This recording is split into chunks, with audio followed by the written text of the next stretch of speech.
El analista número uno, Carlos Antonio Vélez. Toda la verdad, hablando de fútbol, Carlos Antonio Vélez. Carlos Antonio Vélez, el analista. Carlos Antonio Vélez, número uno. Carlos Antonio Vélez, el analista de verdad. Fútbol al día. Carlos Antonio Vélez. Toda la verdad. Planeta Fútbol presenta a Carlos Antonio Vélez en Palabras Mayores.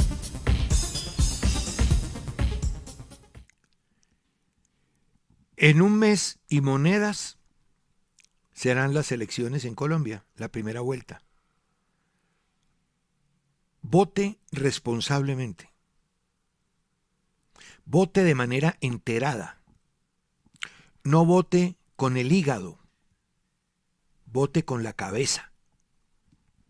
Pensando en que una decisión visceral puede llevarnos a la continuidad del caos y la corrupción. Nunca antes habíamos tenido unos niveles tan altos en ese sentido. Elija a quien quiera, pero hágalo de manera responsable, pensando en que debe haber un cambio, claro, pero un cambio para bien. Uno nunca cambia para mal, y hemos cambiado para mal. Vote responsablemente. No vote el voto. No lo vote. Y quiero un consejo, no crea en las encuestas, en ninguna. En ninguna.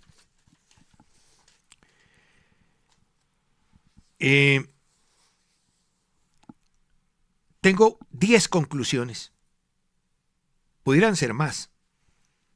Pero aquí a mano alzada saqué 10 conclusiones de lo que vimos ayer en PSG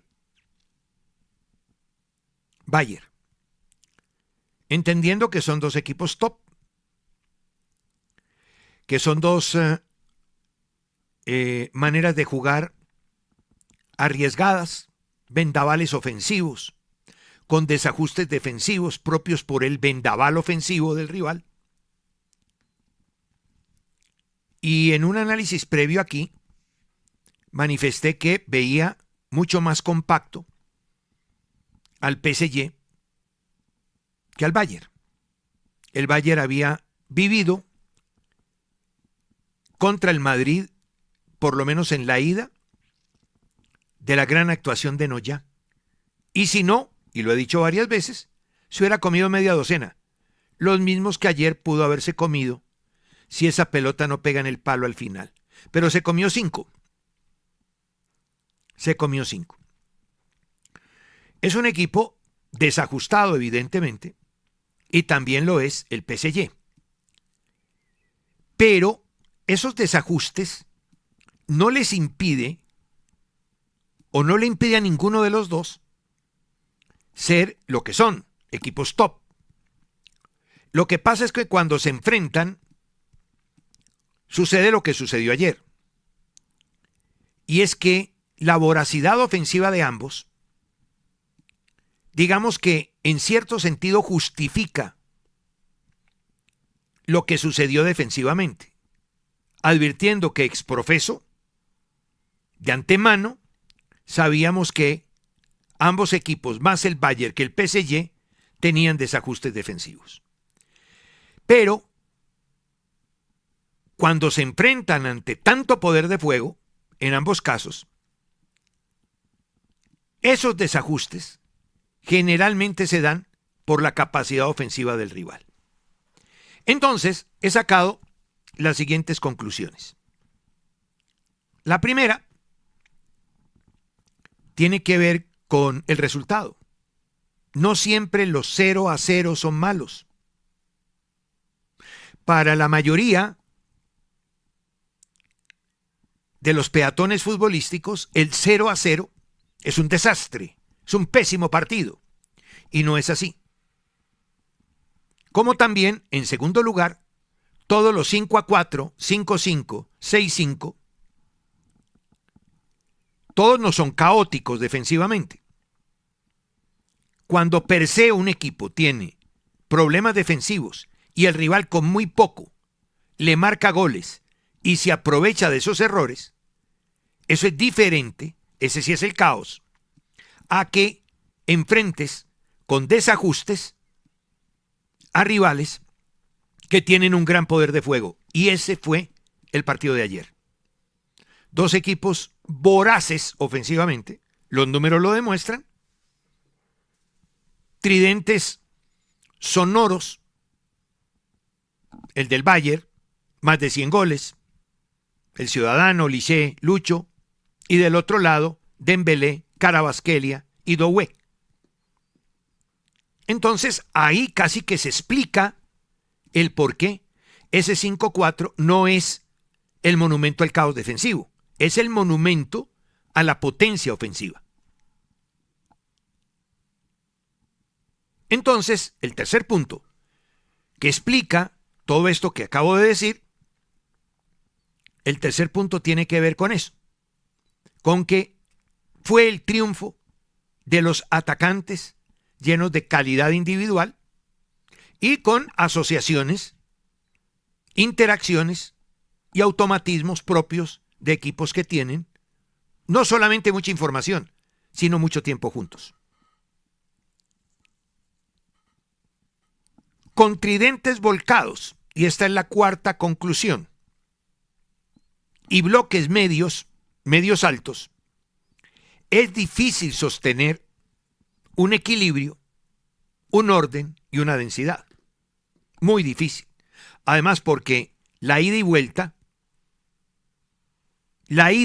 que es permanente, no es un fútbol estacionario ni posicional, hace que ese orden sea cuestionable.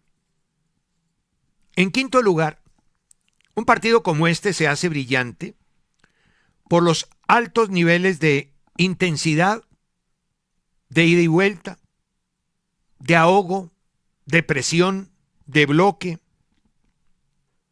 de desgaste físico, de correr. ¿Cómo corrieron? ¿Vieron cómo corría ese Vitinha? Oh. Todos los balones se disputan, todos los balones se juegan.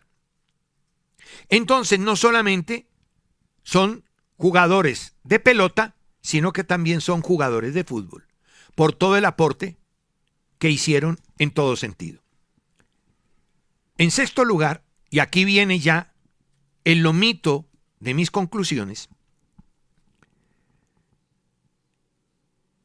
siempre he dicho, y ustedes me lo han escuchado, que a mí me gusta más la Champions que el Mundial, porque veo mejor fútbol en estos partidos que enciende el Mundial. Yo estoy dispuesto a hacer una apuesta si quieren. ¿Cuántos partidos parecidos al de ayer se van a ver en el Mundial? Y yo le pongo una cifra. Esta mañana puse una cifra arbitraria, 3. Voy a ser generoso, 4. De 100 y pico. Ayer en el campo había 20 y más jugadores que pertenecen a selecciones nacionales. Todos destacados en sus selecciones nacionales, pero juntos, partícipes de la misma causa. Y el contexto es que se juntan un montón de hombres de gran talento, ofensivo y defensivo, en estos equipos. Madrid, Arsenal, Atlético de Madrid, PSG, Bayern Múnich, Barcelona, en fin. Entonces los ves a todos en la misma cancha y en el mismo juego. Y agarras 4 partidos de Champions y ahí ves a todas las grandes figuras juntas. En cambio, están esparcidas en el Mundial, divididas en 48 selecciones, y hay otros que no van y que van a tener rivales, España-Cabo Verde, por ejemplo, y así sucesivamente. Entonces es mucho más difícil encontrar no solamente exponentes ricos en lo individual, sino ellos sumados haciendo equipo. En los mundiales, en selecciones, terminan siendo ellos los ejes y los responsables de las selecciones, porque las selecciones no tienen el mismo tiempo de trabajo ni el día a día que tienen los clubes. Entonces es mucho más puro, más fútbol, esto de los clubes a nivel de Champions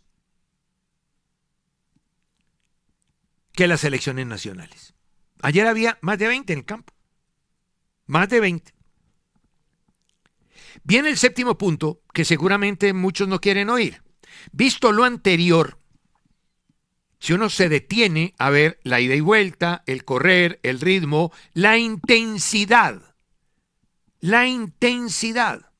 cómo intentan que el adversario juegue lo menos posible, lo más rápido la recuperación, el menor número de pases del rival, el mayor número de pases con definición, el menor número de pases con espacio. Que todo eso quiere decir intensidad. Después de haber visto eso ayer, esos que lo hicieron ayer lo van a ir a hacer al Mundial. Por lo tanto, aquellos que no estén en condición técnica y física, lo mejor es que lo vean por televisión. Esa intensidad, ese ritmo, ese correr de esos que vi ayer, alemanes, franceses, portugueses, el colombiano y demás, si así van a ir al Mundial, hombre, va a haber una diferencia muy grande con aquellos que no están en forma. Entonces, que mejor no vayan. El octavo punto, y ya me meto en el contexto Lucho, y dije contexto, es que es muy fácil para un hombre con la condición de Lucho jugar al lado de hombres que tienen una condición semejante, que no se la devuelven ni puntuda ni cuadrada, y que además con ellos tiene una empatía. Kane, Olise, Musiala, Pavlovic y compañía. Siga, todos esos que hay. Estaba mirando que no solamente tienen en el campo, sino en el banco. Y ese contexto es el que, o en el que se mueve Lucho, y en el que Lucho es figura. Figura al lado de figuras. Si eso lo trasladamos a Colombia, en Colombia encuentra un perfil mucho más bajito a su lado.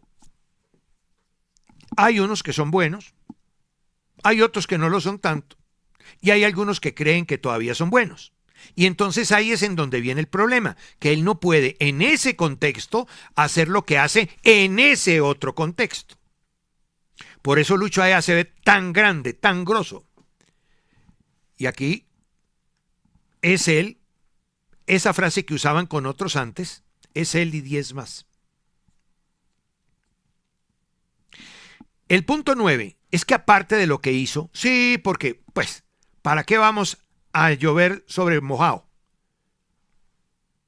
Control brillante, movimiento de cintura, ya el desequilibrio del rival y luego el cargar para impactar en el remate, la finalización. Ya, eso está visto, eso es de alta categoría. No, yo quiero referirme a otra cosa, que seguramente es un intangible. Lo pitaron todo el partido. Desde que lo anunciaron, porque como estaba el tema Hakimi ahí, Hakimi Ajarraf, a quien por marcarlo lo rompió accidentalmente. Entonces la tribuna del PSG se le vino encima. Ayer vieron que Lucho se metió en todo, pisó la pelota, hizo cabriolas, fantasía, grandes jugadas, porque lo estaban insultando. Se agrandó ante el insulto. Eso es tener carácter. Entonces ese es un plus de Lucho ayer, un plus de él. Y por último, ayer sí fue la figura del campo, porque en los partidos contra el Madrid no lo fue. Fue decisivo por los goles que logró. Determinante. Determinante en el gol y en el resultado, no en el juego. Ayer fue determinante en el juego y en el gol. Y claro, el cuarto gol no es el mismo que el primero, salvo en una acción como esta. Porque aquí hay una diferencia de goles que juega en una llave ida y vuelta. Todo tiene una explicación y un contexto. Esas son mis conclusiones. Bueno, y tengo un bonus track. Sería muy importante que el día de estos partidos se cancelen los demás Es decir, que no se juegue, mejor dicho, que Junior no salga a jugar contra Sporting Cristal y que Millonario no juegue contra la Reserva de Sao Paulo, ni nada parecido. ¿Me comprenden? Porque es que es muy difícil después asimilar lo demás y puede generar un estado de estrés que provoque un futuro suicidio. Ese es el bonus track. La prensa, hoy, están viendo Bild, que es el diario más importante de Alemania, no solamente le saca una página completa a esa jugada, sino que en el hombre contra hombre lo decreta el mejor del campo. Le da la mejor nota.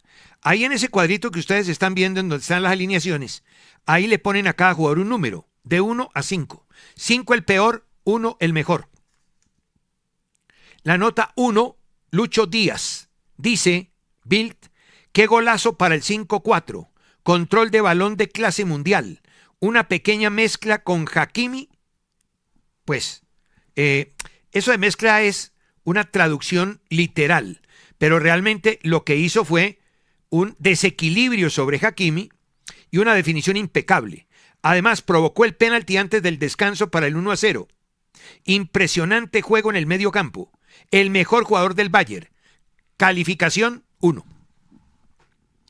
Entre otras cosas, aquí entre nos, si nos ponemos drásticos y puristas, no es penalti. No. Pero él es tan bueno y tan vivo que se le echó encima y Pacho ingenuamente lo toca. Porque lo toca, claro, pero sin la suficiente intensidad. Pero como él le pone el cuerpo por delante, provoca, fabrica la pena máxima. ¿Vale? En el juego del ardid y el engaño, vale. Al primero que engañó fue a Pacho. Y él provocó la amarilla, que ese es otro plus, otro agregado de Marquinhos. Todo eso hace que se junte. Y no puedo cerrar el capítulo de ese partido de ayer porque deja muchas lecciones futbolísticas. Como decía un amigo mío ayer, ahí están las 100 cápsulas resumidas, claro. Este es el último libro de Luis Enrique, de Juice Lines, es de febrero de este año. Si tienen la posibilidad de comprarlo, a ver si la luz me lo deja ver mejor. Eso ahí. Si tienen la posibilidad de comprarlo, háganlo. Correcto. Mire. Aquí, en unos apartes hay unas cosas que son filosofía de juego y quiero simplemente decir que cuando el técnico dice una cosa y se ve en el campo, chapó. Porque hay muchos que, y 0 pollitos, 0 huevitos. Habladores de pa. ¿Qué creyó que iba a decir? No. Página 162. La intensidad tiene que estar presente en todo lo que hagamos. Se lo decía a sus jugadores. Al final, como te entrenas, es el reflejo de lo que vas a hacer en el campo. El jugador es egoísta, pero sabe que tiene que entrenarse bien para poder competir. Oiga, escuche. El jugador es egoísta, pero sabe que tiene que entrenarse bien para poder competir. Estoy seguro de que vamos a ponernos de acuerdo en esto. Página 163, en otro apartado. Cuando alguien no actúa con la intensidad necesaria, Luis Enrique reclama a sus jugadores el ritmo y la tensión competitiva que quiere para su equipo. Y cuando alguien no responde de la forma adecuada, le resta protagonismo en las alineaciones y los partidos. Por ejemplo, aquí pasa lo contrario. Aquí mientras menos juegan, que juegue. Y aquí en la página 262, en aquel famoso speech de abril, él llegó en el 23 allá y lo primero que tuvo que torear fue lo de Mbappé. Cuando le dijo, un líder de verdad es el que, cuando no nos puede ayudar con los goles, nos ayuda en todo lo defensivo. Eso es lo que yo quiero que hagas tú como líder aquí. Atacando no hay nadie como tú, ya lo sé. Pero el día que tú no ataques, tienes que ser el mejor jugador de la historia defendiendo. Eso es un líder. Y cuando yo digo que necesitamos técnicos en Selección Colombia para poder explotar estas generaciones tan buenas de jugadores, ellos tienen que, cuando digan algo, ponerse por encima del jugador. No que estén por debajo del jugador. Él, por ejemplo, les dijo una vez a sus jugadores, perdón, ¿alguno de ustedes ha hecho un gol en Wembley? Porque yo sí. Y entonces uno necesita un técnico que diga, perdón, ¿sabe qué? ¿Alguno de ustedes es campeón de Champions? ¿Jugando y haciendo goles? Yo sí. Esos son los que necesitamos. Bien por Lucho. Yo espero que no haya ningún necio, porque necios hay por cantidades, y gente que quiere ser tristemente célebre, o célebre, no importa que sea tristemente célebre, que pueda discutir hoy por hoy que es el jugador franquicia del fútbol colombiano. Jugador franquicia, lo que no quiere decir que nosotros tengamos que construir un equipo en torno a Luis Díaz. No, allá no construyen un equipo, ni al lado de Olise, ni al lado de Kane, ni al lado de Musiala, ni al lado de Díaz. Es un equipo, cada uno aporta lo que tiene. Y aquí Lucho tiene mucho para aportar. Entonces lo que tenemos que hacer es que los demás aporten para el equipo. Y así hacemos importante lo que Lucho sabe hacer. Bien. Atlético Nacional, y lo voy a hacer muy rápido, cumple mañana, no hoy, mañana, 79 años. Y Nacional ha sido toda la vida una fábrica de jugadores, y Nacional ha sido un emblema. Y yo no voy a hablar de los títulos de Nacional, porque esos están ahí en los libros. No, yo voy a hablar de un intangible. Porque es que detrás de toda esa parafernalia de los grandes equipos hay unos trabajadores a los que yo les quiero rendir un homenaje hoy. Respetuoso. Si no menciono a Pedrito o a Josecito o a Martín, pues hombre, siéntase representado por una persona, porque voy a mencionar básicamente una persona. Es que Nacional tiene un trabajo de scouting muy bueno y ha arrojado una gran cantidad de jugadores. Y hurgando me encuentro con que hay unos trabajadores colombianos muy buenos ahí, que llevan durante mucho tiempo sacrificando sus horas libres para entregar un producto maravilloso. Y lo han entregado. Nacional ha vendido muchos de sus jugadores y hay otros que están ahí y hay otros que vienen. En cabeza de Juan Camilo Pérez, por ejemplo, voy a mencionar algunos de los nombres que en este último tramo Nacional ha tirado para el fútbol local y del mundo de la mano de esos silenciosos trabajadores que hacen scouting, formación, que están en una academia que no da resultados de puntos los domingos ni da títulos, aunque en el fondo sí los termina dando.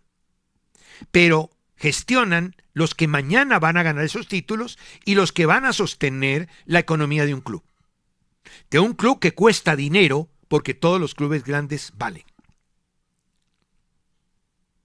Desde el año 17, por ejemplo, en el área de captación y de scouting de Atlético Nacional,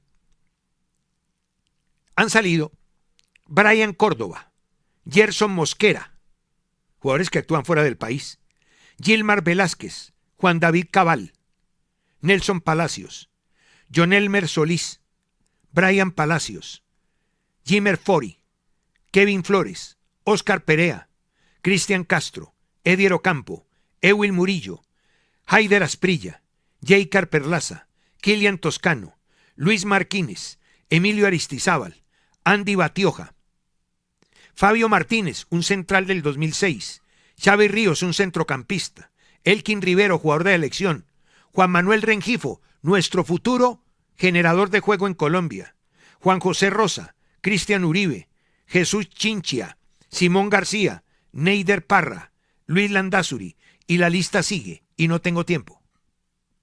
Simplemente quiero decirle a Nacional que celebre muy bien su cumpleaños y que seguramente habrá gente muy importante, con mucho nombre, con mucha historia, pero hoy quiero rendirle hoy un homenaje a los que trabajan de abajo y son invisibles, pero que le han dado a este club y seguramente a muchos otros demasiado. Y no se le reconoce porque la historia generalmente habla de otras personas y a lo mejor con razón, yo no lo sé. Bueno, lo de ayer patético, ¿no?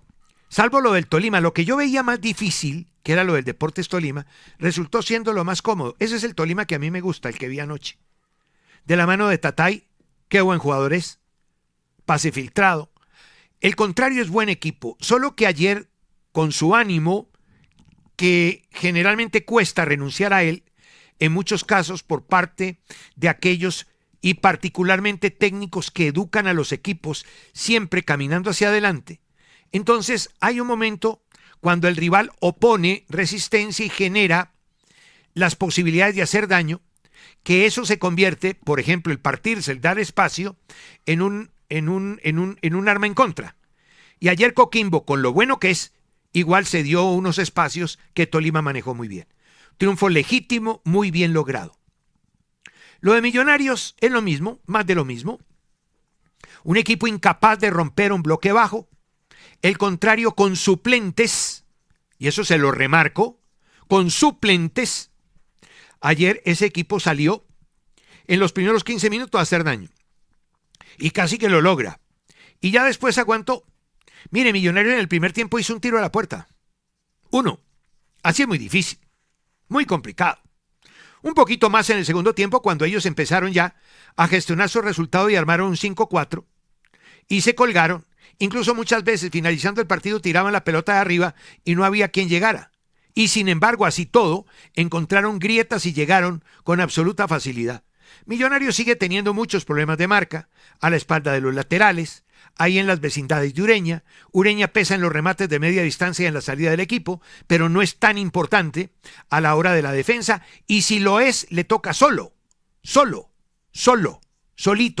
porque Mateo García sí funciona con un remate como ese que hizo desde afuera y que el arquero de susto puñeteó, pero también es cierto que en el funcionamiento hay unas grietas muy importantes. Sigo en la misma. Millonarios, si va a mantener a Bustos, que creo que sí, y él va a querer seguir, que creo que sí, pues hombre, que le permitan en el mercado que viene armar el equipo con el cual él pueda hacer lo que él quiere hacer, porque con este equipo va a ser muy difícil. Y otra vez Contreras, puede que a mucha gente no le guste por su carácter, mejor que tenga carácter, si estamos llenos de pecho fríos, lo que necesitamos es precisamente jugadores de ese talante. Ayer peleó todo, a veces exageradamente, sin el balón, pero igual lo pelea todo y es un jugador destacadísimo cada vez que juega. Lo de Junior sí es patético. Lo de Junior fue lo peor. Cualquier cosa me imaginé. Yo sigo el fútbol peruano y había visto el día del partido con Grau, vi casi todo el juego, el día que perdieron 4-1. Y contra Comerciantes Unidos vi, no sé si un tiempo completo, por ahí unos 40 minutos. Y a mí me parecía increíble ver ayer cómo Cristal le pasaba por encima. Ese equipo le pasaba por encima a Junior. Porque le pasó por encima. A mí no me van a vender películas de vaqueros. Primero, lo de Peña es impresentable. Y no es la primera vez que pasa. Es un irresponsable. Y de ahí en adelante, todo lo demás, lo que ya sabemos. Los equipos que se defienden mal. Este es un equipo... ¿Vieron cómo Guerrero llega en la última jugada de gol? Trotando, le pesaban las nalgas. Jugando a nivel del mar. Hay mucho pechiche en Barranquilla, hay mucho soboncito, y eso es lo que hace que estos se crean cómodos, felices y los reyes del planeta. Yo sé que esa es una hinchada que ama a su equipo, pero hay un momento en el que hay que apretar. Lo de los dos pivotes, lo que se comen en el primer gol, particularmente en Ríos, y después Ángel en una jugada siguiente. Eso no tiene perdón de Dios. Esa zona 14 nunca fue protegida. Un equipo con unos intervalos gigantescos que atacaba hasta un cojo. La verdad, fue decepcionante lo de Junior. Y eso ratifica mi teoría de que si ese es el equipo que está detrás de Nacional en la liga, no andamos bien aquí. No nos metamos mentiras. Bien, Dani, lo cierto es que todo fue a contramano. Primero, con ese partido del mediodía, después toparse uno con lo que me tocó ver por la noche, eso fastidia el alma, ¿cierto? Hace daño y puede generar un suicidio a futuro. Sí, de todo. La envenena, la acaba, destroza las neuronas, de todo. Pero igual uno tiene la obligación de trabajar y yo tengo que trabajar y me toca ver esos partidos. Pero lo que sí le digo con toda sinceridad es que nosotros tenemos que hacerle un auxilio crítico al fútbol colombiano y empezar a explorar las razones reales por las cuales tenemos equipos de tan bajo nivel. Porque la verdad los tenemos y no nos podemos engañar. Si nos seguimos metiendo mentiras a nivel de selección y a nivel de club, nunca vamos a ganar nada. Entonces, aterricemos de una vez y digamos las cosas así sean fuertes y dolorosas. Mi querido Dani, espero que tenga una muy buena mañana.